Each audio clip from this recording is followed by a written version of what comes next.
Are you considering stopping other universities besides Harvard from accepting foreign Well, we're taking a look at a lot of things, and as you know,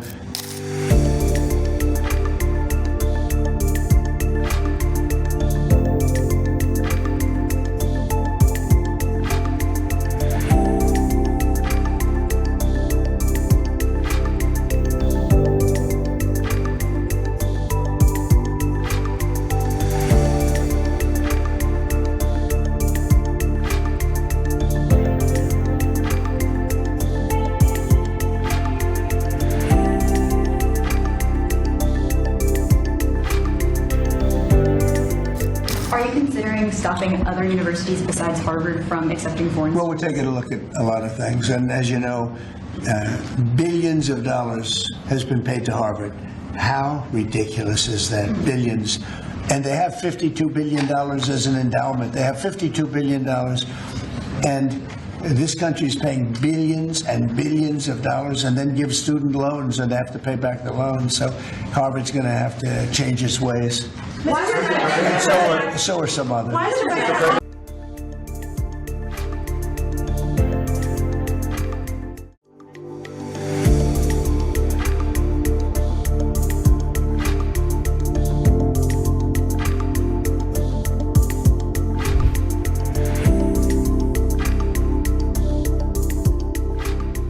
In a sweeping escalation of its clash with Harvard University, the Donald Trump administration has revoked the institution's authority to admit international students. The decision has thrown thousands of foreign students into confusion and uncertainty, including nearly 800 students from India currently enrolled at the prestigious Ivy League school.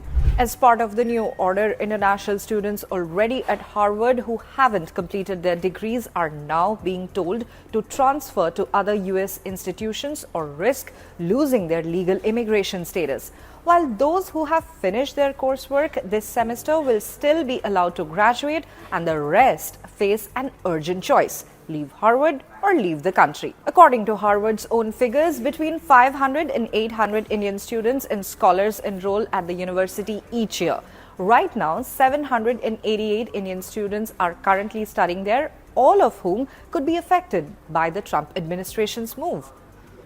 For those who were planning to begin their studies at Harvard in the fall, the news is especially devastating. As of now, newly admitted international students will not be allowed to enroll unless the US government reverses its decision or a court intervenes.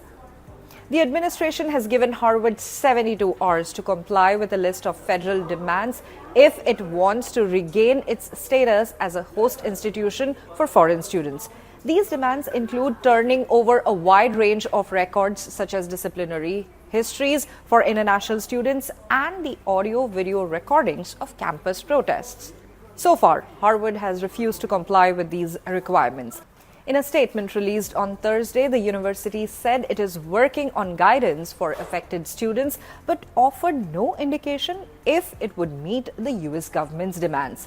This confrontation between Harvard and the Trump administration began in early April, when Harvard became the first elite university in the US to openly reject federal efforts to curb pro-Palestinian protests and dismantle diversity, equity, and inclusion programs. That defiance triggered a series of retaliatory measures by the US administration.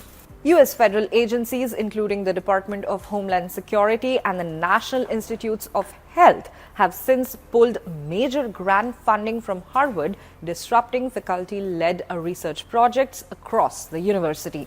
In response, Harvard has filed a lawsuit against the US administration aiming to end the grant freeze and restore its funding. Trump has also suggested Harvard should lose its tax-exempt status, which is a change that would drastically affect the school's fundraising capabilities.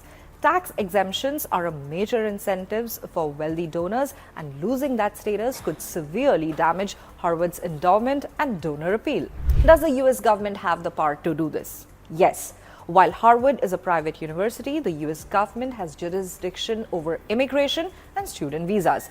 Through the Department of Homeland Security, the government oversees Student Exchange and Visitor Program, that is the SEVP, which authorizes schools to sponsor foreign students. On Thursday, DHS officially removed Harvard from the SEVP list, effectively stripping the university of its power to issue visa documentation to international students.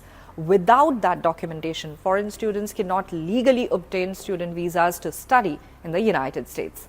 So what happens next? The situation remains fluid. If Harvard complies with the US administration's demands within the 72-hour window, it could regain its hosting rights. However, with legal battles underway and both sides digging in, the outcome is far from certain. In the meantime, hundreds of international students, including many from India, are left scrambling for answers and alternatives, unsure of whether their future at Harvard is still secure.